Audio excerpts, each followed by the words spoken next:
پێغەمبەری خوا صلی الله عليه وسلم یەکێکیان کار و کەسابەتی ئەکرد یەکیان دەنگەدەن کاسبی کرد دەنگەدەکەش بۆ مزگەوت ئەو کەسێک کە زۆر محتەرف بوو ئیشی زۆر باشە کرد و تون و تۆڵ و ئازا هاتە خزمەت پێغەمبەری خوا صلی الله عليه وسلم شکاتی ئەوی تری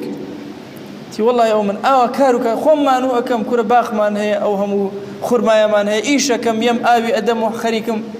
طبعا ئاودانی داری خورما زۆر ناڕەحەتە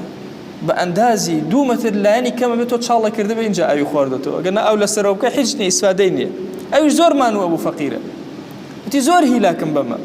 ئەویش هیچ هاوکارێکی وەهام ناکە پێغەمبەری خوا صلی الله عليه و سلم زەردەخەنەیەکی بەرامبەر کرد فەرمووی لعلك ترزق به کەس نازانێ ئەم دارە بەچی بەرئەگرێ لەوە ئەچێ بەهۆی ئەم داماوە کە چاڵێکی پێ هەڵ ناکرێ خوا بەهۆی ئەوە ڕزقی تۆ بدە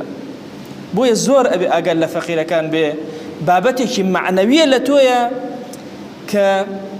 دەرگاکانی ڕزقی بۆ ئەکات بۆیە عەزیزەکەم کاتێک کە ڕزق سوارە کۆمەڵێک کلیلی معنەوی لەبەردەستایە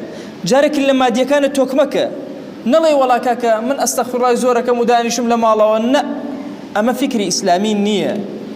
تۆ باشترین کەسی لە بازاڕە لە دائیرە لە کارتە هەر کارێکە هەیە بازرگانیەکەی سناعەتەکەی زراعەتەکەی باشترین کار جێبەجێەکەی تۆ سەلیقەدارترین کەسی موسڵمان چۆن لە نوێژە جوان سەلیقەت هەیە بەخوا بێ لە بازاڕەوە سەلیقەت هەبێ بەڵام لەگەڵ ئەوەشە ئەم لایەنە معنەویانە فەرامۆژ مەکە ئەمە صفاتی معنەوی تۆن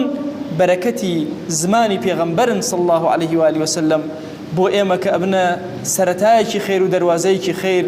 رب العالمین دەر و ڕەحمەت و بەزەی خۆی لە بازاڕ و لە کار و کەسابەتمانە بۆ دروست ئەکە